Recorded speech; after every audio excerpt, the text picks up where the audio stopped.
인생에서 가장 중요하다고 말하기까지는 어려울 수 있어도 꽤나 중요한 문제는 바로 돈입니다. 물론 어떤 사람에게는 돈이 가장 중요한 문제일 수도 있겠지만요. 모든 일에 돈이 필요합니다. 먹고 마시고 사는 데 돈이 필요하고요. 또 우리가 미래를 준비하기 위해서 학업을 할 때도 돈이 필요하고 진로를 준비할 때도 돈이 필요합니다. 여가 생활을 즐기거나 취미 활동을 할 때에도 돈이 필요하죠.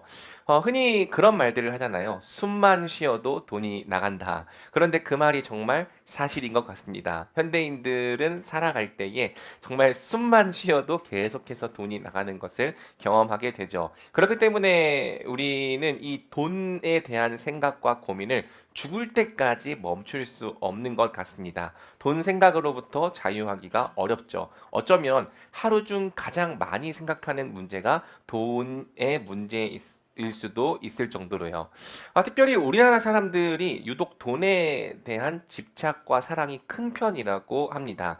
미국의 여론조사 기관인 퓨 리서치 센터가 17개국 선진국 대상으로 이 삶을 가장 의미 있게 만드는 요소가 무엇인지를 리서치해 보았다고 합니다. 그런데 이 17개국 중에서 오직 한국만이 물질적인 풍요를 나의 삶을 가장 의미 있게 만들어주는 요소 1순위로 꼽았다고 합니다. 14개국은 가족을 1순위로 꼽았던 것에 비해서 한국 사람들은 돈이 나를 의미 있게 만들어준다라고 대답했다는 것이죠. 이것이 보여주는 것이 무엇입니까? 대다수의 한국 사람들이 돈이 있어야 내 인생은 의미 있어질 것이다라고 생각하고 있다는 거예요. 한 전문가는 이 결과를 보면서 이렇게 분석했습니다. 한국 사람들은 어느새 사랑도 가족도 다 돈으로 따지는 형국이 되었다. 그래서 이 돈의 이 상황에 따라서 부모님을 찾아가거나 가족끼리 모이는 횟수가 바뀌는 나라가 우리나라밖에 없다고 합니다.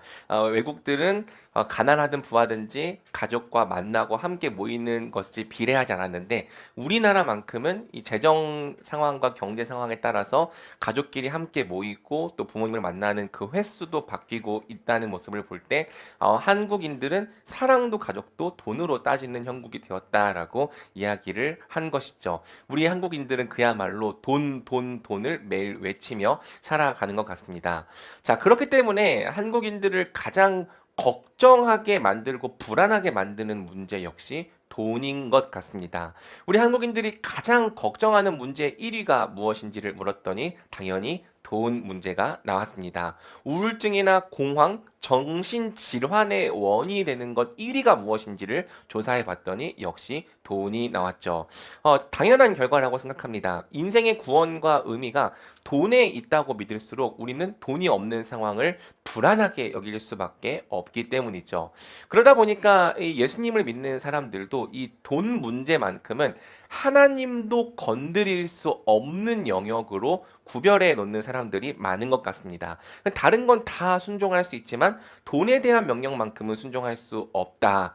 다른 건 다 드릴 수 있지만 돈만큼은 하나님께 드릴 수 없다라고 말하는 그리스도인들이 사실은 적지 않은 거죠. 하나님도 건드실 수 없는 불가침의 영역으로 돈을 구별해 놓은 거예요. 그런데 문제는 뭐냐면 돈을 하나님도 건드리실 수 없는 불가침의 영역으로 구별해 놓을 때 우리는 그 영역에 대한 하나님의 구원도 기대하기가 어렵다는 사실입니다. 이것도 당연한 결과죠. 하나님은 돈 문제를 해결할 수 없다라고 믿기 때문에 사실상 불신인 거죠. 그렇게 믿기 때문에 그 영역을 불가침의 영역으로 구분해 놓았습니다. 그러니까 하나님께서 그 영역에 대해서 나에게 구원을 베푸시거나 은혜를 베푸실 거라는 기대도 할 수 없게 되는 거예요. 그리고 이 재정이라고 하는 영역에 있어서 하나님도 구원하실 수 없다라는 생각에 사로잡힐 때 우리는 내가 스스로 구원자가 되어야 한다는 엄청난 부담감에 사로잡힐 수밖에 없는 것이죠. 자, 우리가 다시 라이트하우스 핵심 가치 시리즈로 돌아왔는데요. 이제 네 번째 시리즈까지 왔습니다.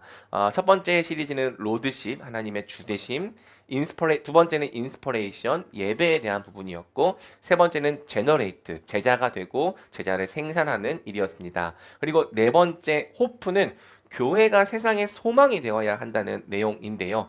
단순히 교회가 세상의 소망이 되는 공동체가 되어야 한다는 추상적인 이야기를 하는 것이 아니고 교회가 긍휼과 선교 사역에 재정을 지출하는 것을 통해 소망을 주는 공동체가 되어야 한다라는 것이 라이트하우스 네 번째 핵심 가치의 의미입니다. 그러니까 이 네 번째 호프에 관한 핵심 가치는 돈과 관련이 있는 것이죠.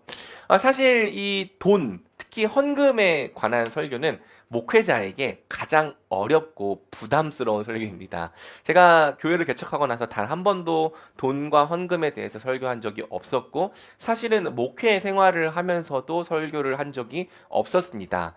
왜냐 하면요, 사람들이 돈에 대한 이야기가 강단에서 나올 때 눈빛이 바뀌면서 경계태세를 취하기 때문이죠. 혹시 돈 내라는 거 아니야? 라는 생각을 품고, 특별히 뭐 교회가 11조를 강요한다라는 문제로 교회를 비난하는 사람들이 이 땅 가운데 많기 때문입니다. 그래서 한 목사님이 그렇게 고백을 하더라고요. 11조를 설교해야 할 때가 있다면 자신은 제발 그날만큼은 새 가족이 안 오기를 기도하고 설교를 하신다는 거예요. 다행히 오늘 새 가족이 아무도 안 왔습니다. 2달째 안 오고 있어서 걱정이 되고 있긴 한데, 아무튼 안 와서 조금 제가 편한 마음으로, 혹시 오늘 설교를 듣고 나는 다른 교회로 가야겠다라고 생각하시는 분들이 없길 바라며 꽤 부담스러운 마음을 갖고 제가 나왔습니다. 그런데 여러분, 돈이 인생에 있어서 중요한 문제라면은 그 문제를 하나님도 중요하게 여기시지 않을까요? 그 하나님께서 이 돈의 문제를 중요하게 여기신다는 사실이 성경 구절의 비중으로 증명됩니다. 여러분, 신자의 실천과 관련된 성경 구절 중 성경에서 가장 많이 등장하는 구절이 뭐라고 생각합니까? 의외로 믿음도 아니고 기도에 대한 구절도 아니고 사랑에 대한 구절도 아닙니다. 성경에서 믿음에 대한 구절 500개, 기도에 대한 구절 약 500개, 그리고 사랑에 대한 구절은 약 800개입니다. 그런데 돈, 재물, 소유에 관한 구절은 약 2,300개에 달합니다. 성경 전체 구절의 7%를 차지하고 있죠. 압도적으로 돈과 재물과 소유에 관한 구절이 1위를 차지하고 있다는 거예요. 도대체 왜 그럴까? 그만큼 하나님께서 우리가 돈을 어떻게 생각하고 어떻게 사용하는지에 대해서 중요하게 여기신다는 뜻이죠. 특별히 우리의 믿음, 우리의 생각, 우리의 가치관이 우리가 돈을 어떻게 사용하는지에 드러나기 때문입니다. 예수님께서 이렇게 말씀하셨죠. 네 보물이 있는 곳에 네 마음도 있는 법이다. 돈은 정직합니다. 돈은 거짓말을 하지 않아요. 그러니까 돈이 선한 것도 아니고 나쁜 것도 아니지만, 돈이라고 하는 것은 우리 마음의 방향과 우리의 가치관과 우리의 생각 전체를 가장 정직하게 보여주는 지표인 것이죠. 그래서 우리가 재정을 어떻게 사용하는지를 잘 살펴보면 우리의 마음이 어디에 있는지도 확인할 수 있다. 예수님께서 말씀하신 것입니다. 그리고 성경에 말하는 것은 정말 우리가 예수님을 믿고 있다는 그 믿음과 또 그분이 우리의 주인이시라는 것과 참된 회심이 우리 가운데 있다는 증거가 우리가 재정을 사용하는 것을 통해 드러나야 한다고 이야기하는 거예요. 누군가가 그랬듯이 참된 회심의 증거는 항상 지갑의 회심으로 드러나야 하는 것이죠. 여러분, 어쨌든 이 재정 문제는 예수님을 따르는 제자가 되기 위해서 반드시 한 번은 넘어야 하는 문제입니다. 어쩌면 한 번이 아니라 여러 번, 꽤 오랜 시간 동안 연단을 받아야 하는 문제일 수 있죠. 돈에 대해서 어떤 태도를 가져야 하는가, 그리고 우리는 돈을 어떻게 사용하는 자들이 되어야 하는가에 대해서 오늘 이 마태복음 6장 24절부터 34절까지의 말씀을 통해 살펴보려고 합니다. 예수님께서 오늘 말씀을 통해서 하시고자 하는 말씀은 딱 한마디로 이것입니다. 그것은 단순히 스타일의 문제가 아니다. 주인이 누구인가에 대한 문제이다. 마태복음 6장 24절을 우리가 함께 읽어보겠습니다. 시작. 아무도 두 주인을 섬기지 못한다. 한쪽을 미워하고 다른 한쪽을 사랑하거나 한쪽을 중히 여기고 다른 한쪽을 무시할 것이다. 너희가 하나님과 재물을 함께 섬길 수 없다. 예수님 말씀처럼 재정 생활은 주인의 문제입니다. 즉 로드십의 문제죠. 하나님께서 우리에게 요구하시는 믿음은 단지 종교적인 믿음이 아니라고 했습니다. 나 중심적으로 살아가면서 그저 하나님을 나의 만족과 유익을 위해 믿는 그런 믿음이 아니라 아예 중심이 옮겨가는 믿음. 이제는 하나님 중심으로 살겠다는 믿음, 바로 그러한 믿음을 하나님께서 우리에게 원하시는 것이죠. 여러분, 하나님의 자리를 넘보는 경쟁자들이 꽤나 많이 있습니다. 성공도 경쟁자가 될 수 있고 사람들의 인정과 인기도 경쟁자가 될 수 있습니다. 명성도 또 명성도 그리고 연인도 하나님의 경쟁자가 될 수 있고 자녀와 때로는 친구, 우정도 하나님의 경쟁자가 될 수 있죠. 하지만 예수님께서 말씀하시는 바 하나님의 자리를 넘보는 가장 강력한 경쟁자는 그때나 오늘날이나 하나밖에 없다는 거예요. 그것이 무엇입니까? 바로 돈이라는 것이죠. 여러분, 왜 돈이 하나님의 가장 강력한 경쟁자일까요? 우리는 이 사실을 알기 위해서 예수님께서 돈을 주인의 자리에 앉을 수 있는 인격체인 것처럼 의인화하셨다는 사실에 주목해야 합니다. 여러분, 돈은 인격체가 아니잖아요. 그렇죠? 돈은 그저 물질인 것이고 무언가를 하기 위한 도구나 수단에 불과할 뿐입니다. 그런데 마치 사람들의 삶을 살펴보면 돈이 단순히 물질이나 도구나 수단 정도가 아니라 인격체와 같이 역사하고 있다는 거예요. 특별히 사람들 사이에서 돈이 마치 전능하신 하나님 흉내를 내고 있다는 것이죠. 세상에 많은 것들이 있지만 하나님 흉내를 가장 잘 내는 것이 바로 돈이라는 것입니다. 여러분, 돈은요, 마치 하나님처럼 우리에게 구원을 약속합니다. 나를 소유하면 너는 안전할 거야. 너는 어떤 어려움이 닥쳐와도 스스로를 지키고 구원해낼 수 있을 거야. 돈은 하나님처럼 우리에게 공급을 약속하죠. 나를 소유하면 너는 원하는 것이 무엇이든지 다 가질 수 있어. 네가 소유하지 못하는 것은 단 하나도 없을 거야. 그리고 돈은 우리의 꿈과 비전도 실현시켜 주겠다라고 약속합니다. 나를 소유하면 너는 원하는 일이면 무엇이든지 다 이룰 수 있을 거야. 돈은 우리를 노동의 고통으로부터 해방해 주겠다고, 심지어 안식을 주겠다고 약속하죠. 나를 소유하면 너는 자유할 수 있을 거야. 너는 안식할 수 있을 거야. 그래서 대한민국 사람들 이 꿈의 1순위가 항상 건물주라고 하는 거 아닙니까? 건물주가 돼서 노동을 하지 않게 되면 그때 비로소 나는 안식을 얻을 거야. 그런데 정말 과연 그러할까? 그것은 또 돼봐야 아는 일이겠죠. 돈은 심지어 하나님께서 아브라함에게 그렇게 약속하셨던 것처럼 내가 너희의 이름을 크게 해주겠다라고 약속합니다. 나를 소유하면 너의 이름은 커질 거야. 나를 소유하면 너는 존귀해지고 특별해질 거야. 모두가 우러러보는 경의의 대상이 될 거야. 자, 이렇게 돈이 하나님 흉내를 내고 있기 때문에 사람들은 돈을 단순히 물질이나 도구 정도로 여기지 않죠. 오히려 하나님처럼 돈을 예배하고 섬기며 신뢰를 보내고 있다는 거예요. 여러분, 사실상 사람들은 돈을 예배하고 있습니다. 돈이여, 당신이야말로 가장 아름답고 영광스러운 존재입니다. 당신이 바로 내 삶의 의미이며 목적입니다. 바로 당신에게 내 가치가 있습니다. 우리가 돈에 대해 이런 태도를 갖고 있다면 우리는 돈을 예배하고 있죠.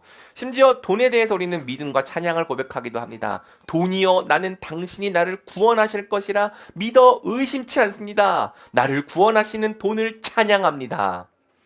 또 우리는 돈에게 순종과 헌신도 갖다 바칩니다. 돈이여, 무엇이든지 말씀하옵소서. 당신을 얻기 위해서라면 내가 무엇이든지 다 드리겠나이다. 나에게 무엇을 명령하시든지 내가 순종하겠나이다.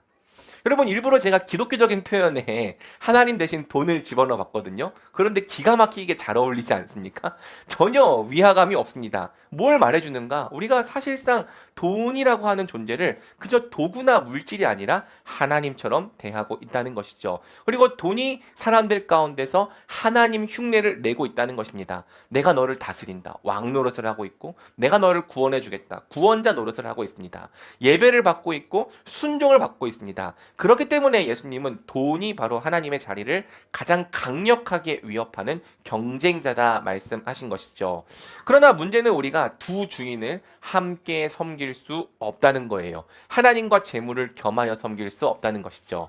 어떤 사람들에게는 좀 서운한 말일 수 있을 것 같습니다. 왜 꼭 양자택일을 해야 합니까? 저는 돈도 너무너무 좋은데 하나님도 사랑하고 돈도 사랑하고 둘 다 사랑하면 되는 것 아닙니까? 그리고 돈을 많이 벌어서 헌금도 많이 하고 하나님 나라를 위해 잘 사용한다면 그것이 하나님께 더 영광이 되는 일이 아니겠습니까? 정말 귀에 딱지가 않도록 많이 들어온 변명인데요. 그 말 자체는 틀리지 않죠. 저는 여러분들이 돈을 많이 벌었으면 좋겠고 그 돈을 하나님을 위해서 잘 사용하면 좋겠습니다. 그런데 이 어느 것도 놓지 않겠다라고 말하는 이 마음 속에 꽁꽁 숨겨져 있는 당신의 은밀한 중심이 뭐냐는 거예요. 결국 돈을 향한 사랑을 포기할 수 없다는 것 아닙니까? 돈이 주는 구원과 돈이 주는 영광, 돈이 주는 그 안정감, 돈이 주는 그 약속을 절대 내려놓을 수 없다는 거 아닙니까? 하나님도 믿지만 돈이 주는 그 구원과 영광, 안정감과 또 그 보호도 내려놓을 수 없습니다. 그러니까 우리는 어떻게 선택하는 거예요? 양다리를 걸치겠습니다라고 선택을 하는 것이죠. 그러나 예수님께서 말씀하시는 바 양다리는 불가능합니다. 왜? 아무도 두 주인을 섬기지 못한다.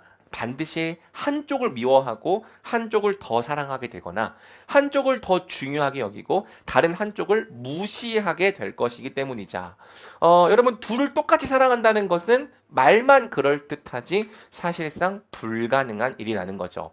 예를 들어서 여러분 바람을 피는 한 남자가 있다고 합시다. 그런 사람이 있으면 안 되겠지만 때려 죽여야겠지만 아주 이런 사람이 있다고 합시다. 그리고 그 사람이 굉장히 놀라운 결심을 했어요. 나는 내 연녀와 내 아내를 똑같이 사랑하겠다. 밖에서는 내 연녀를 사랑하겠지만 집에 돌아와서는 아내에게 최선을 다하는 좋은 남편이 되겠다. 여러분 과연 이 말을 지킬 수 있을까요? 집에 돌아와서 잘하는 척 연기를 할 수는 있겠죠. 여보 오늘도 고생했어. 내가 설거지 할까? 갑자기 왜 내가 생각이 났지? 자, 아무튼 그런데 여러분 사실 그렇게 집에서 최선을 다해도요. 바람을 핀 순간 아내를 미워하고 내연녀를 더 사랑한 거 아닙니까? 그리고 여러분 마음 한켠에 내연녀를 품고 살아가고 있다면 사실 그 사람은 내연녀를 더 중요하게 여기고 아내를 무시하고 있는 것 아닙니까? 만약에 여러분 누군가가 여러분을 그 특히 자매들을 그렇게 취급한다면 그런 취급을 받고 좋아할 자매가 있겠습니까? 그래 내 남편이 비록 바람을 피고는 있지만 그래도 내가 1등이고 뭐 그 사람은 2등이니까 나는 내 자리로 만족해. 여러분 그렇게 말할 사람이 있겠습니까? 여러분 단 한 사람도 없을 것입니다. 오히려 남편이 정말 365일 중에 단 하루만 내연녀를 만나고 그 사람과 사랑을 나누고 돌아왔다는 사실을 알게 되었어도 남편이 나를 버렸다라고 이야기할 것입니다. 왜? 그게 결혼 관계이기 때문이죠. 근데 여러분 같은 일이 하나님과 돈을 함께 섬기려는 사람들에게서도 일어난다는 거예요. 우리는 돈을 사랑하기 위해서 상대적으로 하나님을 미워하게 되는 것이죠. 우리는 그저 돈을 조금 더 사랑했을 뿐이지 하나님을 미워한 것은 아니다라고 말할지 모르겠습니다. 그러나 주님께서는 이렇게 말씀하시지 않을까요? 네가 돈을 사랑하고 나를 미워했다. 그리고 여러분 우리는 어떤 선택의 순간이 찾아왔을 때 돈을 더 중요하게 여기는 선택을 하게 될 것입니다. 그러면 반드시 하나님의 뜻을 무시하는 선택을 하게 되는 것이기도 하겠죠. 그때 하나님께서 뭐라고 말씀하십니까? 네가 돈을 섬기고 돈을 주인으로 택하기 위하여 나의 뜻을 무시했다. 예수님 말씀하시는 것은 우리가 절대로 하나님과 돈을 함께 섬길 수 없다는 거예요. 한쪽을 미워하고 한쪽을 더 사랑하는 경우가 생기기 때문이죠. 둘 중 하나를 선택해야 되는 그 순간, 돈이라고 하는 가치와 하나님이라고 하는 가치가 부딪히는 순간이 찾아왔을 때 우리가 반드시 한쪽을 무시하게 되어 있기 때문입니다. 만약 그러한 때에 우리가 더 미워하는 쪽이 하나님이라면 또 그 상태에서 무시되는 것이 하나님의 뜻이라면 정말 하나님을 우리의 주인이라고 말할 수 있는 건가? 마치 이것은 바람을 피는 여인처럼 뒤로는 돈이라고 하는 우상과 간음을 행한 것이나 마찬가지인 거죠. 돈을 섬기기 위해 돈 하나님의 뜻을 타협하고 그분의 뜻을 무시한 순간 우리는 사실상 하나님이 아니라 돈을 우리 인생의 주인으로 고백하고 섬긴 것입니다. 그러나 성경이 말하는 것은 하나님께서 우리의 그러한 위선에 속지 않으신다는 거예요. 때로는 우리가 우리 자신을 속일 수 있을지 모르겠습니다. 나는 그렇게 하고 있지 않아. 그런데 우리의 은밀한 중심, 가장 깊은 것까지도 감찰하시고 살펴보시는 하나님은 절대 우리의 위선과 외식에 속지 않으신다는 것입니다. 사랑하는 여러분, 하나님이 우리에게 요구하시는 자리는 타협이 불가능한 주인의 자리입니다. 그리고 그 자리를 언제나 돈이라고 하는 경쟁자가 호시탐탐 기회를 엿보며 노리고 있죠. 하나님을 사랑하든지 돈을 사랑하든지 우리는 둘 중 하나만 해야 합니다. 두 주인을 함께 섬길 수 없습니다. 여러분, 이 말을 오해하지 않으면 좋겠어요. 이게 돈을 잘 벌지 말라는 말이 절대로 아니에요. 노력하거나 애써서는 안 된다라는 말이 절대 아니죠. 그런데 여러분에게 있어서 주인이 누구인가에 대한 문제를 살펴보라는 것입니다. 만약 여러분의 마음속에 하나님이 주인이시라면 돈은 제자리를 찾아갈 것입니다. 그것이 주인 노릇을 하는 것이 아니라 여러분의 삶 속에서 그저 물질의 자리, 도구의 자리, 수단의 자리에 머물러 있을 거라고요. 그러나 하나님이 여러분의 주인이 아니라면 돈은 어느새 여러분 위에 있을 것입니다. 여러분의 인생을 다스리고 여러분을 구원하는 왕과 구원자, 주인의 자리에서 그 노릇을 하고 있을 것입니다. 여러분이 혹시 돈도 사랑하고 하나님도 사랑하려 하지 않았는지 함께 되돌아보면 좋을 것 같습니다. 우리 하나님께서 말씀하시는 것은 이것이죠. 이제는 간음을 멈춰라. 왜? 양다리의 결말은 항상 파국이기 때문입니다. 자, 그렇다면 이제 우리의 질문은 이거예요. 하나님이 밥 먹여주시냐? 돈은 밥 먹여주잖아요. 그렇죠? 때로는 맛있는 것도 먹여주잖아요. 오마카세도 먹여주잖아요. 한 번도 못 가보긴 했는데 하나님은 밥 먹여주시냐? 믿는다고 하나님께서 우리의 모든 것을 책임져 주시냐? 여러분, 이 말의 기저에 있는 마음은 무엇입니까? 하나님이 정말 우리의 인생을 책임지실 만한 능력이 있으신가? 여러분, 우리가 돈을 향한 믿음과 사랑을 내려놓지 못하는 이유는 무엇이냐면요. 돈을 놓는 순간 우리가 망할 것 같은 겁니다. 돈이라고 하는 그 구원줄을 놓는 순간 우리가 죽을 것 같은 겁니다. 마치 우리는 절벽에 매달려 있는 것처럼 이 돈을 붙잡고 있는 것이죠. 이걸 놓으면 난 죽을 거야. 이 손을 놓는 순간 나는 저 낭떠러지 아래로 곤두박질 쳐서 산산조각 날 거야. 하지만 성경이 말하는 것은 이것입니다. 그렇다. 하나님이 너의 인생을 책임지신다. 책임져 주시기 때문에 마치 돈이 너의 구원자와 왕인 것처럼 주인으로 섬기지 말라 이야기하는 것이죠. 놓아도 죽지 않을 거라는 겁니다. 왜? 우리가 그 돈이라고 하는 것을 딱 놓았을 때 땅으로 떨어져 곤두박질 쳐 죽을 것 같지만 바로 1m도 되지 않는 곳에 하나님이라고 하는 안전한 바닥이 있기 때문이죠. 그 손을 놓아도 살 수 있다는 거예요. 그리고 오히려 놓아야 자유롭게 된다는 거예요. 하지만 우리가 하나님이라고 하는 안전한 반석을 보지 못하고 이 돈을 생명줄처럼 붙잡고 있기 때문에 너무너무 불안하고 걱정하고 염려하는 삶에서 도무지 벗어날 수가 없는 거죠. 여러분, 이 말은 하나님을 믿기만 하면 가만히 앉아만 있어도 떡이 나온다는 말이 절대로 아닙니다. 여러분, 그것은 성경을 모르는 말이고요. 하나님이 어떤 분이신지를 오해하는 말입니다. 성경은 이렇게 이야기를 하고 있어요. 그분이 섭리라고 하는 방식을 통해 우리에게 필요를 공급하신다. 섭리가 무엇입니까? 섭리는 하나님께서 이 세상을 다스리는 거잖아요. 하나님의 통치와 도우심이 우리가 행하는 모든 일 가운데 있다는 것입니다. 그래서 교리를 배울 때 섭리에 대해서 우리는 이렇게 배웁니다. 섭리는 100% 나의 일이면서 100% 하나님의 일이다. 이게 무슨 뜻이냐? 잘 이해해야 하죠. 돈을 벌기 위해서 우리는 우리의 100%를 다해야 합니다. 성경은 절대 어디서도 게을러도 된다라고 이야기하지 않습니다. 우리는 최선을 다해서 일을 해야 되고 최선을 다해서 돈을 벌기 위한 노력들을 해야 합니다. 그런데 우리가 하는 그 모든 일에 복을 주시고 결실을 얻게 하시는 분은 하나님이라고 성경은 이야기하고 있는 거죠. 하나님의 섭리가 있다. 그리고 그 하나님의 100%가 없이는 우리가 어떤 일에도 제대로 된 결실을 얻을 수 없다라고 이야기를 하는 겁니다.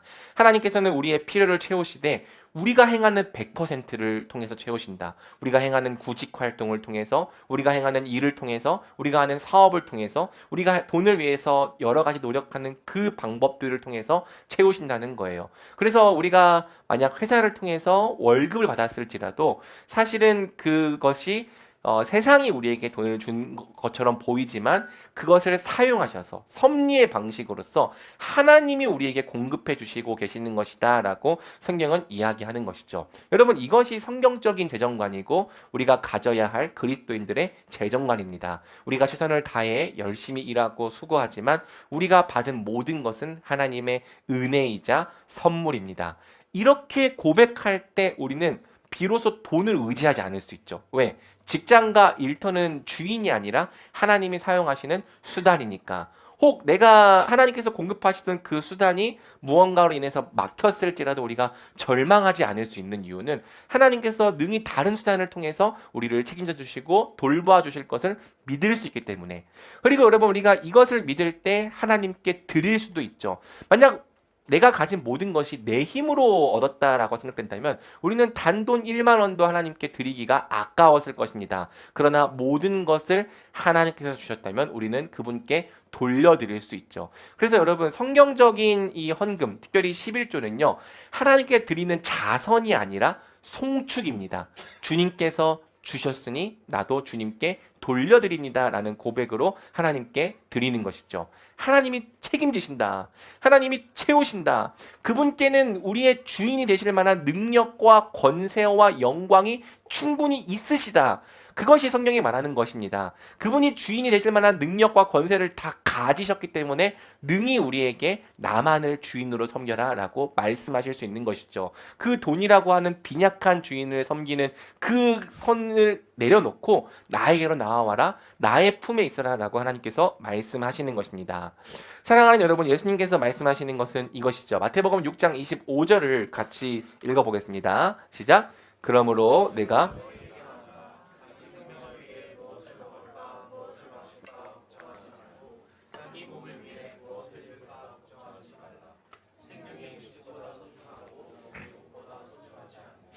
우리 예수님 말씀하십니다. 무엇을 먹을까, 무엇을 마실까, 무엇을 입을까 걱정하지 말라. 개역개정 성경에는 염려하지 말라라고 되어 있죠. 그러니까 이 말씀은 한마디로 돈 걱정 좀 그만해라. 물론 제가 제 스스로에게 가장 많이 해야 되는 이야기긴 한데 아내가 째려보는 것 같네요. 제가 돈 걱정을 요즘 많이 했어가지고. 그런데 예수님께서 하시는 말씀은 그것입니다. 돈 걱정 좀 그만해라. 왜? 너희는 그런 걱정에 사로잡혀 살 만큼 하찮은 존재가 아니다.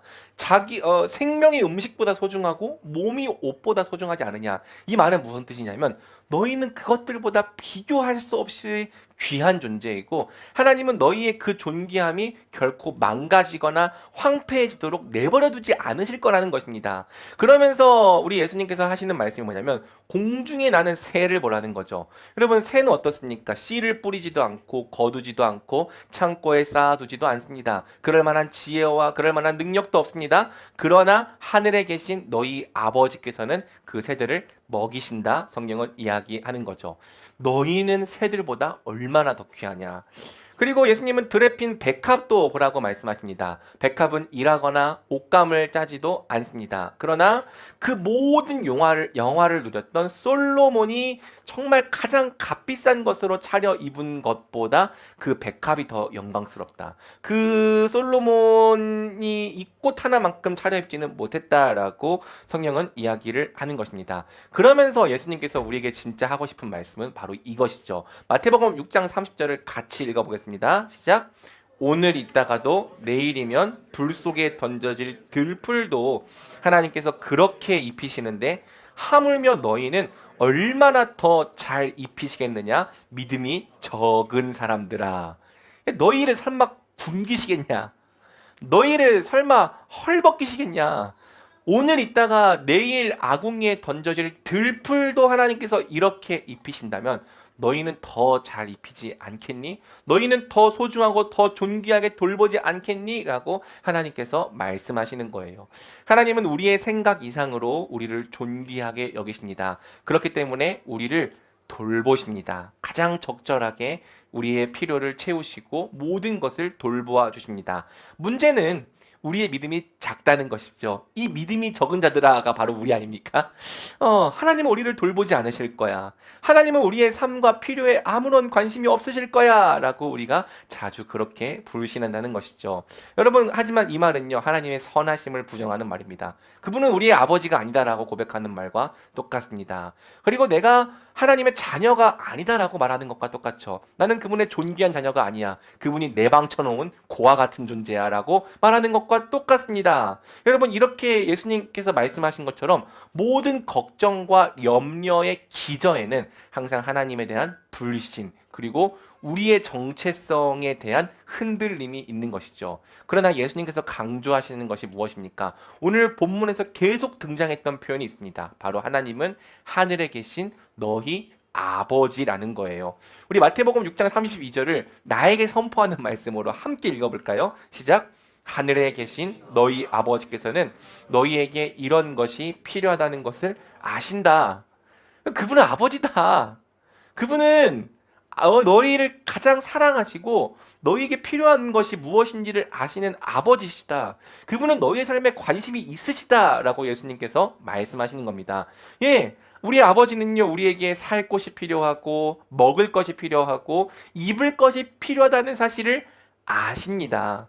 그리고 여러분, 단순히 먹고 살고 입으면 끝이 아니라 때로는 우리가 커피 한 잔을 마시는 기쁨을 누리고 싶어 한다는 것도 아시죠? 그리고 커피만 마시는 것이 아니라 케이크도 먹고 싶고 디저트도 먹고 싶어 한다는 것, 그것이 필요하다는 것을 아십니다. 남들 다 먹어보는 두쫀쿠도 먹고 싶어 한다는 거 아시고 그것을 채워주십니다. 휴식이 필요하다는 사실도 아시고 때로는 여가와 여행이 필요하다는 사실도 아십니다. 그럼 국내 여행만 보내주시는 것이 아니라 때로는 해외여행도 보내주십니다. 우리는 절대 못 갈 줄 알았는데 저희 같은 사역자 가정도 보내주시더라고요.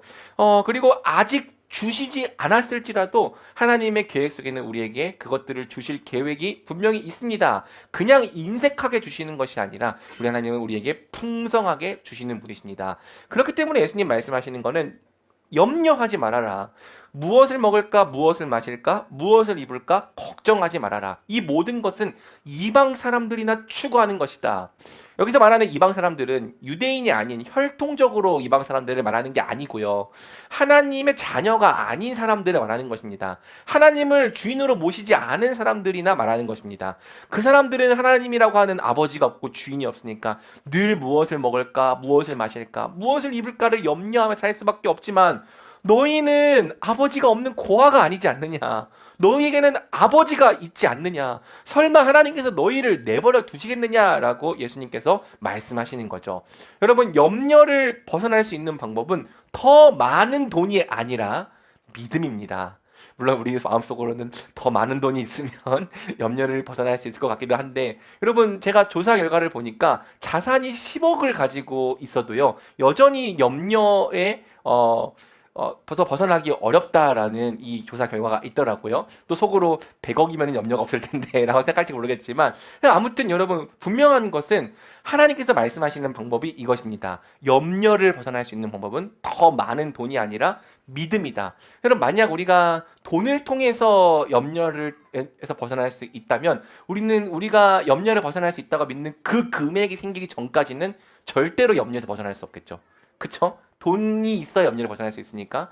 그러니까 우리는 염려에서 벗어나기 위해서 열심히 돈을 위해 사는데 매일매일 염려하는 삶을 살아가는 것입니다. 근데 예수님은 오늘 너희가 지금 염려에서 벗어날 수 있는 길이 있다고 말씀하시는데 그것은 바로 믿음이라는 것이죠. 하나님께서 너희 삶을 돌보시고 책임져 주신다. 그분이 너희를 귀하게 여기신다. 너희를 절대로 저버리지 않으실 것이다. 바로 이것을 우리가 진짜 마음을 다해 믿을 때 우리는 비로소 염려로부터 벗어나 안전과 자유를 누리게 되는 것입니다. 그러므로 사랑하는 여러분, 염려하기를 멈추고 선하신 아버지를 신뢰하며 살지 않겠습니까?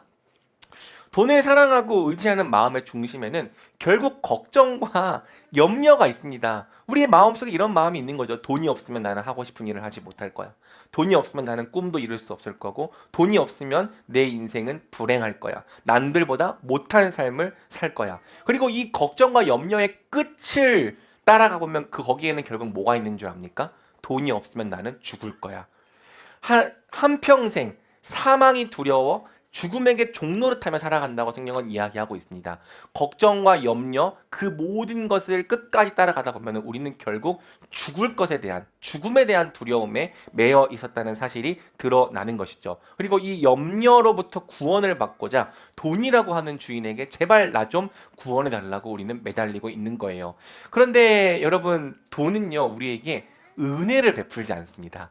은혜는 받을 자격이 없는 자에게 주는 값없는 호의를 말하는 거죠. 돈은 우리에게 값없는 호의를 베풀지 않습니다. 여러분, 돈이라고 하는 종교도 정확하게 상승 종교의 구도를 가지고 있습니다.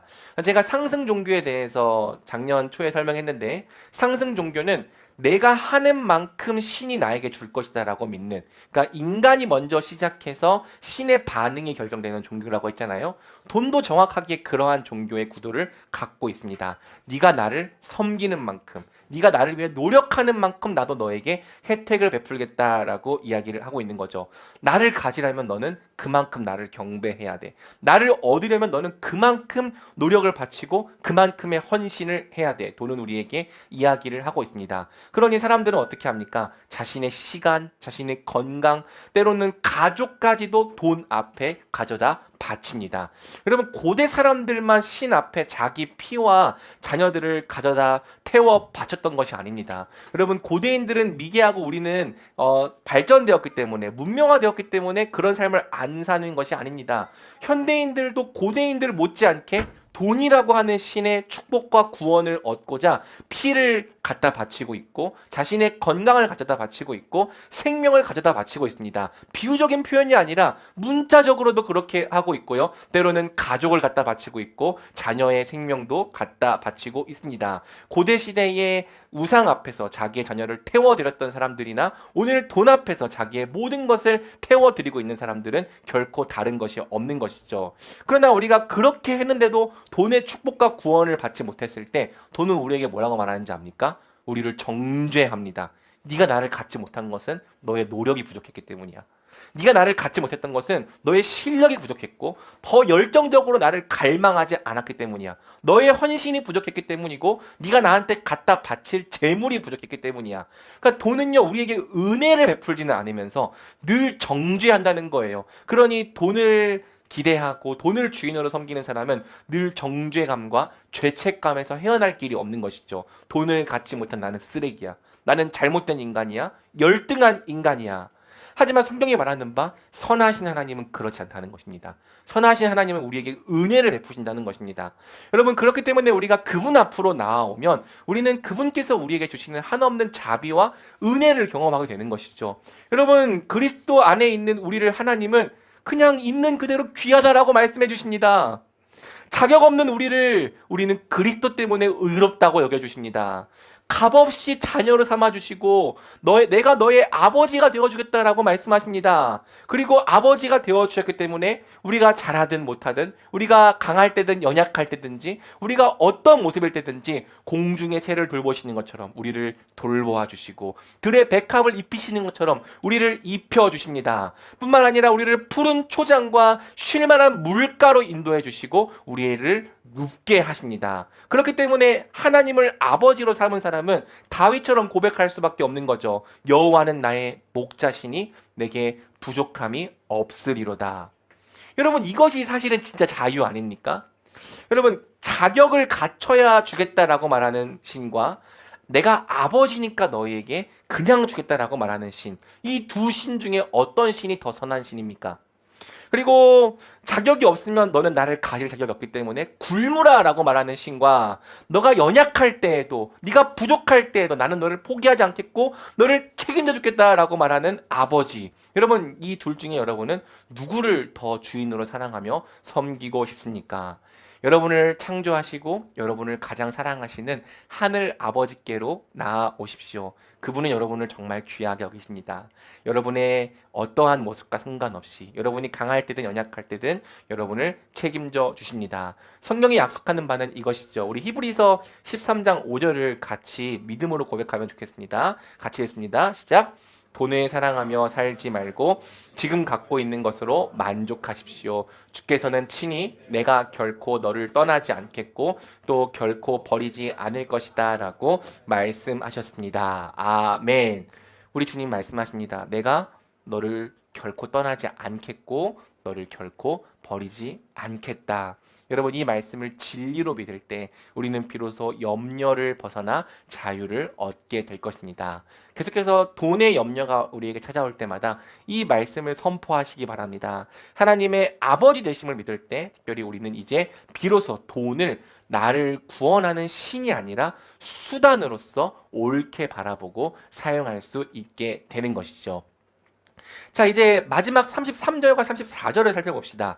이제 예수님은 이 돈에 대한 가르침을 준 다음에 우리에게 조금 더 적극적인 순종을 명령하십니다. 그것이 우리가 늘 암송해왔던 마태복음 6장 33절 말씀이죠. 우리 함께 한 목소리로 읽어볼까요? 시작!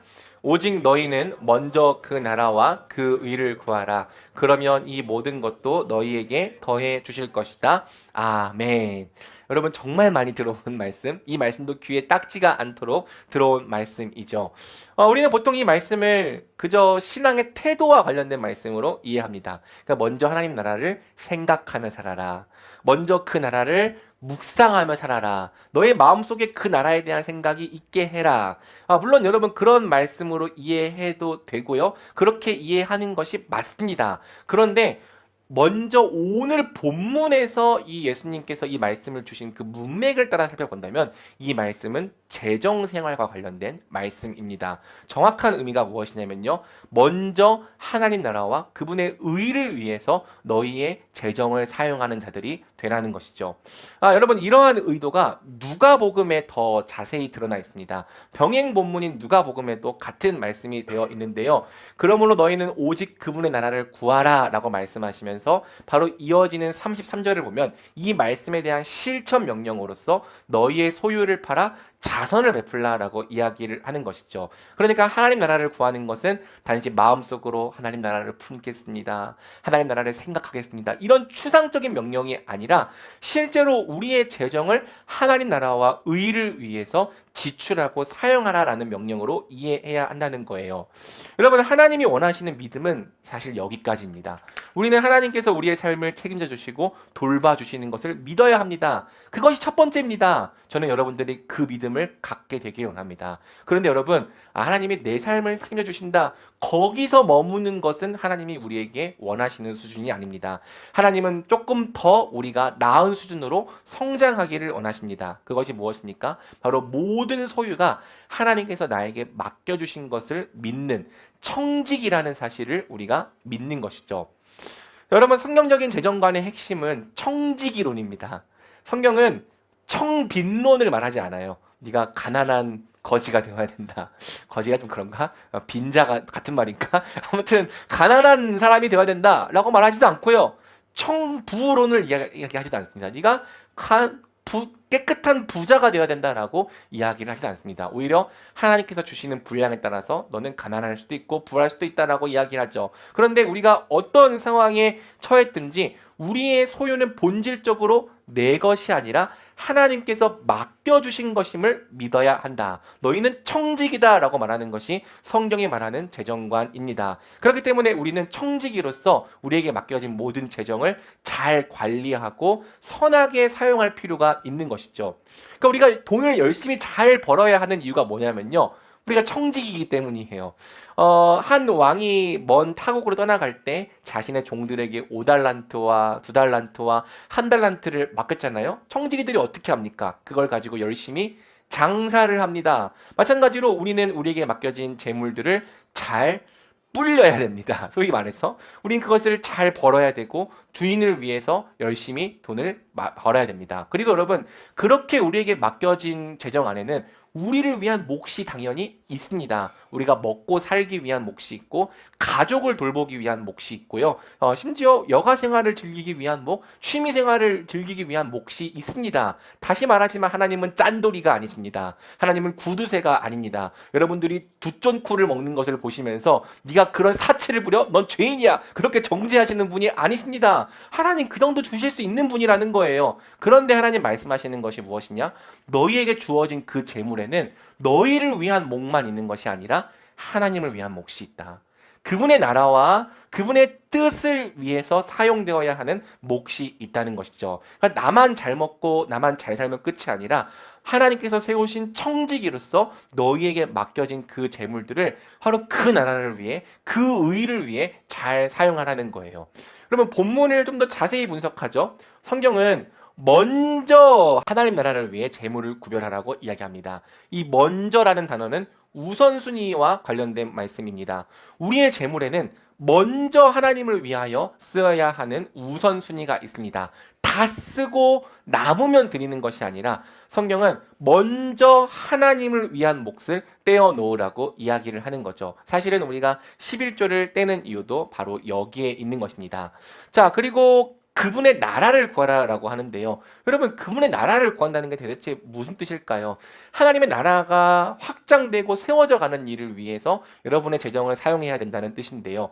하나님께서는 추상적으로 그분의 나라를 이 땅 가운데 세우시는 것이 아니라 항상 교회라고 하는 교두보를 통해서 이 땅 가운데 복음이 전파되게 하십니다. 그렇기 때문에 먼저 그분의 나라를 구하라고 하는 것은 이 땅의 교회를 위해서 우리가 지출하는 재정이 있어야 한다는 것이죠. 우리가 교회에 섬기는 교회의 모든 운영과 또 사역, 그 교회가 행하는 모든 사역들을 위해서 재정을 지출해야 됩니다. 뿐만 아니라 여러분들이 그 교회 안에 있는 영혼들을 섬기고 사랑하고 뭐 심지어 후배들을 위해서 밥 사주는 것도 하나님 나라를 위한 재정 사용이 될 수 있겠죠. 그리고 여러분, 우리는 우리 교회만을 위해서 지출하는 것이 아니라 다른 교회를 위해서도 재정을 지출해야 됩니다. 우리가 그렇게 많은 도움을 받았던 것처럼 이 땅 가운데 어려움을 겪고 있는 교회를 돕기 위해서 우리에게 맡겨진 재정을 흘려보낼 필요가 있는 거고요. 또 이 땅에 교회들이 태어나서 자라갈 수 있도록 여러 개척 교회들을 위해서 우리가 섬겨야 될 부분이 있는 거예요. 그리고 우리 국내에 있는 교회만 돕는 것이 아니라 우리는 세계 선교를 위해서도 재정을 사용할 수 있겠죠. 우리 예수님의 말씀처럼 온 땅 끝까지 복음이 전파되게 하기 위해서 세계 선교를 위해서, 그곳에 있는 선교사들을 위해서, 그곳에 있는 우리 인종과 언어는 다를지라도 우리의 형제 자매들을 위해서 우리의 재정을 흘려 보낼 수 있습니다. 먼저 하나님 나라를 구하라는 명령은 교회를 세우고 또 교회를 하나님 앞에 만들어 가라는 아주 실제적인 명령인 것이죠. 자, 그리고 그분의 의를 구하라라고 하는 명령이 정확하게 무엇인가? 이것은 하나님의 정의와 공의가 이 땅 가운데 시행되게 만들라는 명령입니다. 그러니까 여러분, 우리는 말로만 하나님이 우리를 구원하신다라고 하는 자들이 되면 안 되는 것입니다. 반드시 가난한 자들과 소외된 자들을 위해서 긍휼을 베풀어야 할 사명을 갖고 있는 것이죠. 어떤 사람들은 그렇게 이야기할지 모르겠어요. 야, 교회가 고작 그런 섬김과 그런 사역 자선을 한다고 해서 세상이 바뀌냐? 네, 바뀌지 않습니다. 세상의 근본적인 가난은 우리의 작은 섬김과 노력으로 바꿀 수 있는 것이 아닙니다. 그럼에도 불구하고 하나님께서 우리에게 그것을 명하신 이유가 무엇인지 아십니까? 바로 호프. 오늘 설교 제목처럼 호프, 하나님 나라라고 하는 소망을 보여주기 위해서라는 것이죠. 그러니까 우리가 그리스도의 몸된 교회 아닙니까? 교회로서 세상을 섬기고 세상에게 재정을 흘려보내고 가난하고 소외된 자들을 섬길 때 세상에게 이런 메시지를 전달하는 거예요. 하나님이 세상을 버리지 않으셨다. 하나님이 세상을 이처럼 사랑하신다. 그분은 지금도 이 세상의 구원을 위해서 관심이 있으시고 이와 같이 일하고 계신다. 바로 이 소망을 보여주기 위해서 교회는 그분의 손과 발이 되어서 재정을 사용하고 흘려보내고 또 섬기는 일들을 감당해야 하는 것이죠. 세상은 지금도 우리를 통해서 일하고 계시는 하나님을 발견하게 될 것입니다. 복음의 메시지가 그저 허구가 아니라 그분의 몸된 교회를 통해서 지금도 역사하는 생명이라는 사실을 보게 될 것입니다. 그리고 바로 그러한 순종을 통해서 이 땅에 속하지 않은 하나님 나라라는 소망이 사람들 앞에서 발견되고 드러나게 될 것입니다. 우리의 재정은 하나님 나라라는 그 소망을 제시하기 위해 사용되어야 하는 거죠. 말과 혀로만 소망을 이야기하는 것이 아니고 행함과 진실함으로 해야 된다. 특별히 우리에게 맡겨진 재물을 통해서 그렇게 해야 한다라고 성경은 이야기하는 거예요. 그리고 이러한 순종에는 하나님의 확실한 약속이 있습니다. 그 약속이 무엇입니까? 그러면 이 모든 것도 너희에게 더해 주실 것이다. 우리 하나님께서는 이 말씀에다가 이 명령에다가 명시적인 약속을 덧붙여 주셨습니다. 왜? 우리가 먼저 하나님을 위해 구별하기를 어려워할 거라는 것을 다 아시기 때문이죠. 주저할 거라는 것을 아시기 때문입니다. 그러니까 하나님께서 약속까지 하시면서 우리를 격려하시는 거예요. 너희가 아버지를 위해서, 그 나라를 위해서, 그분의 의를 위해서 먼저 드린다면 아버지는 너희에게 필요한 모든 것을 더해 주실 것이다. 여러분, 우리가 하나님을 위해서 먼저 드리기를 주저하는 이유가 무엇입니까? 하나님의 몫을 떼어 놓았다가 모자랄까봐 걱정돼서 아닙니까? 나중에 형편이 더 나아지면 하나님께 드리겠다라는 말로 우리는 자주 이 의무로부터 도망치죠. 그런데 여러분, 나중에 형편이 되면 하나님께 드리겠다라고 말하는 사람들은요, 제가 확실하게 말해드리겠습니다. 그러한 때가 오지 않을 거라는 거예요. 여러분, 적을 때도 하나님께 드리지 못하는 사람은요, 많을 때도 하나님께 드리지 못할 것입니다. 우리 예수님 말씀하시는 것처럼 적은 것에 충성되지 못한 사람은 많은 것에도 충성될 수 없는 것이죠. 우리의 염려를 다 아시기 때문에 하나님은 확실한 약속을 더하십니다. 아버지의 일을 위해서 아끼지 말아라. 너희가 가난해지지 않을 거야. 도리어 아버지께서 필요한 모든 것을 다 더해 주실 거야. 그리고 여러분, 바로 이 신약의 말씀이 말라기 3장 10절과 구조적으로 병행을 이루는 말씀이기도 합니다. 말라기 3장 10절을 한번 같이 읽어볼까요? 시작. 창고에 11조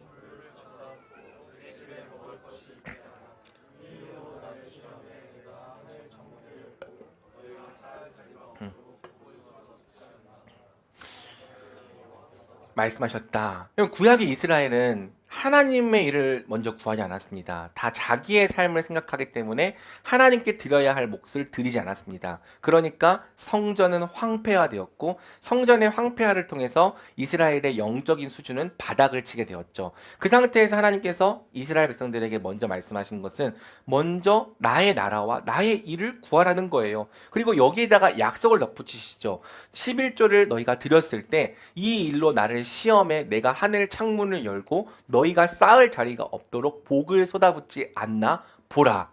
여러분, 이 말씀이 놀라운 거는요, 성경에서 하나님을 시험하도록 명령된 구절이 딱 이거 하나밖에 없기 때문입니다.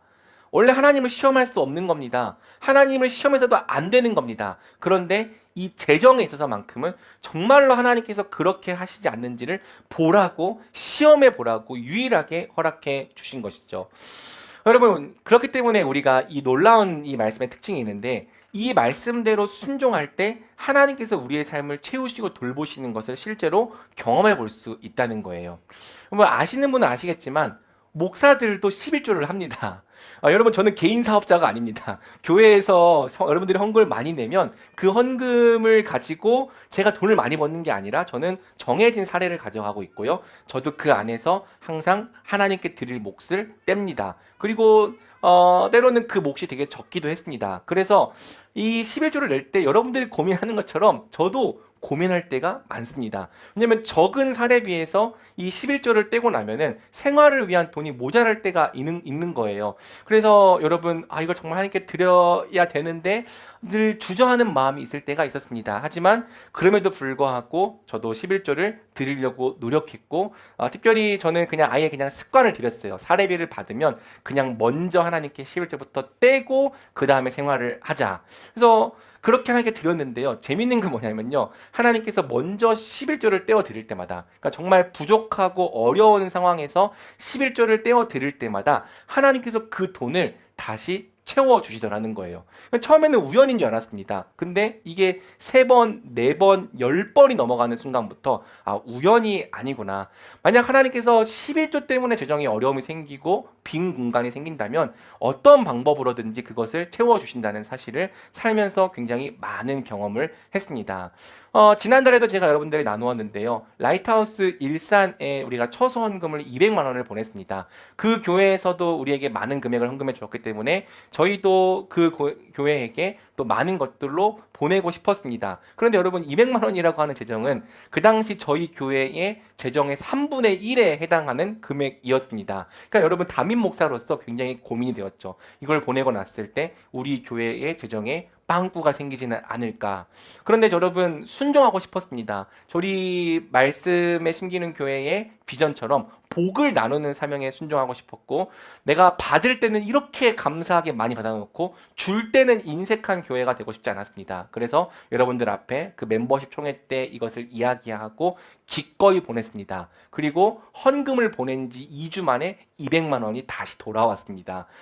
청암교회라고 하는 그 교회의 개척 지원 사업에 갑자기 여름에 신청해 놓고 잊어버렸는데 갑자기 거기에 선정이 돼서 우리가 100만 원을 받게 되었고요. 또 서울에서 한 제자가 찾아와서 익명의 헌금을 주고 갔죠. 그러니까 여러분 이러한 것들을 경험하면서 느끼는 게 뭐냐면요. 자유입니다.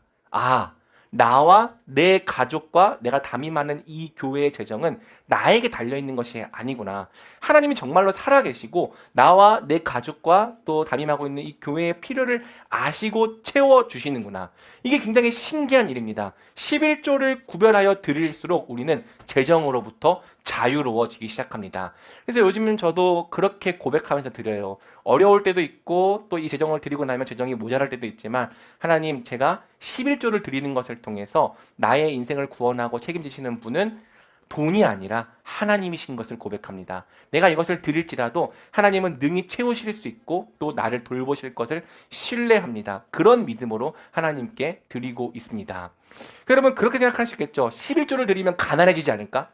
아니면 그 돈 아껴서 주식에 투자했으면 지금 좀 크게 한 몫을 벌지 않았을까? 근데 여러분 현실은 그렇지 않습니다. 11조를 열심히 드린 사람들은 다 가난해졌을 것 같은데 그렇지 않습니다. 오히려 11조를 드렸다고 해서 가난해지지 않았고 오히려 하나님께서 넘치도록 축복해 주신 사람도 많이 있습니다. 그리고 11조를 아꼈다고 다 부자가 되었는가라고 물어본다면 그렇지 않습니다. 그냥 비슷하게 사는 경우도 굉장히 많고요. 오히려 돈이라고 하는 우상을 쫓아가다가 더 많이 잃어버린 사람도 있습니다. 그리고 돈을 주인으로 섬기고 있는 사람들은 자유를 잃어버리고 돈이라고 하는 대상에게 종노릇하고 있죠. 11조를 떼어드리는 게 우리를 가난하게 만들거나 불행하게 만들지 않습니다. 오히려 하나님의 약속대로 하나님은 우리에게 그 모든 것을 더하여 주십니다. 여러분 제발 우리가 믿었으면 하는 것, 또 제가 제 스스로에게 선포하는 것, 하나님은 우리의 주머니를 탐하는 쪼잔한 분이 아니십니다. 그분은 우리가 그분께 드린 그 작은 오병이요. 솔직히 우리가 드리는 것은 하나님 나라를 위해서 너무 작은 것에 불과합니다. 그러나 그것을 기쁘게 받으시고 그것을 통해 놀라운 역사를 이루시며 우리에게 더욱더 넘치도록 필요를 채워주시는 분이시죠. 그리고 우리가 신실한 청지기가 되어서 하나님 나라를 위해 재정을 선용한다면 우리 하나님은 더 많은 것들로 채워주시고 복을 주실 것이라고 믿습니다. 제가 이야기했던 바 하나님은 항상 복이 되기 위하여 살려고 하는 사람들에게 그가 더 많은 복을 나눌 수 있도록 채워주시고 부어주시는 분이기 때문입니다. 저는 여러분들이 이것을 경험으로도 알게 되기를 축복합니다. 너희는 여호와의 선하심을 맛보아 알지어다. 말씀을 맺겠습니다. 본문을 마무리하는 예수님의 말씀은 마태복음 6장 34절입니다. 우리 같이 읽겠습니다. 시작. 그러므로 내일 일을 걱정하지 말라. 내일 일은 내일이 맡아서 걱정할 것이요 한날의 괴로움은 그날에 겪는 것으로 족하니라.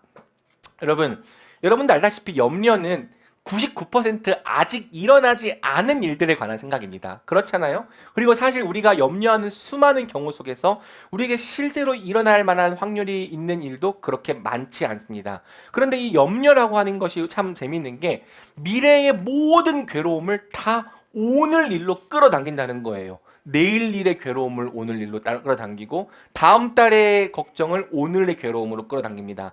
내년의 일을 10년 뒤의 일을 노후의 염려를 다 오늘의 괴로움으로 끌어당겨서 오늘 괴로워하게 만듭니다. 그리고 그 염려는 우리를 마비시키죠. 그 염려에 매여서 오늘 하나님 나라를 위해 살아가는 것을 주저하게 만듭니다. 예수님께서 말씀하시는 것이 무엇입니까? 한날의 괴로움은 그날에 겪는 것으로 충분하다. 어찌하여 미래의 모든 염려를 오늘로 끌어당겨와서 그것 때문에 괴로워하고 있느냐. 그러면서 예수님께서 하신 말씀이 뭐냐면요. 마태복음 6장 27절입니다. 같이 읽어볼까요? 너희 중 누가 걱정한다고 해서 자기 목숨을 조금이라도 더 연장할 수 있겠느냐. 개역개정 성경에는 키를 한 자라도 더 할 수 있겠느냐라고 번역되어 있었는데요. 우리말 성경이 옳은 번역입니다. 키가 아니고 목숨입니다. 너희가 걱정한다고 해서 너희의 생명이 1초라도 연장되겠느냐. 그럼 만약 우리가 염려하고 걱정하는 것을 통해 우리의 생명, 하나님께서 우리에게 정하신 그 시간의 때를 1초라도 연장할 수 있다면 염려는 가치 있는 일일 것입니다. 그러면 그렇다면 우리는 매일매일 염려해야죠. 그런데 염려가 하는 일은 아무것도 없다. 너희에게 주어진 그 인생의 시간을 단 1초도 연장하지 못한다. 그리고 아무것도 하는 일이 없는데 아무것도 하지 못하게 만드는 것이 염려다. 하나님 나라를 위해서 오늘 그 나라를 위해 살아가지 못하게 만드는 것이 바로 염려다라고 예수님은 말씀하시는 겁니다. 믿음과 순종을 완전히 마비시키는 암과 같은 생각이 바로 염려다라고 우리 하나님께서는 말씀하시는 거죠. 그러니까 여러분, 우리가 오늘 말씀을 적용하면서 같이 최대한 염려를 털어내 보면 좋겠습니다. 걱정이 아예 없을 수는 없죠. 하지만 염려를 털어냅시다. 내일 일은 내일 염려합시다. 미래의 모든 괴로움을 오늘로 끌어당겨 걱정하느라 하루를 다 보내지 마시길 바랍니다. 그리고 그 염려 때문에 오늘 하나님 나라를 위해 살아가는 것을 주저하지 마시길 바랍니다. 다만 먼저 하나님 나라와 그의 의를 구하면서 또 우리에게 맡겨진 것들을 하나님 나라와 또 그분의 의를 드러내는 일에 사용하면서 정말 이 말씀이 사실인가 경험해보고 확인해보는 자들이 되면 좋겠어요. 그리하면 이 모든 것을 너희에게 더하시리라. 복을 쌓을 곳이 없도록 붙지 아니하나 보라라고 하는 그 말씀을 여러분의 인생 가운데 차고 넘치게 경험하게 되면 좋겠습니다. 우리 말씀에 심기는 교회 모든 성도들이 먼저 그의 나라와 그의 의를 구할 때 이 모든 것을 더하여 주시고 우리를 통해 세상의 소망을 드러내시는 하나님의 통로가 되기를 주님의 이름으로 간절히 축복합니다. 아멘.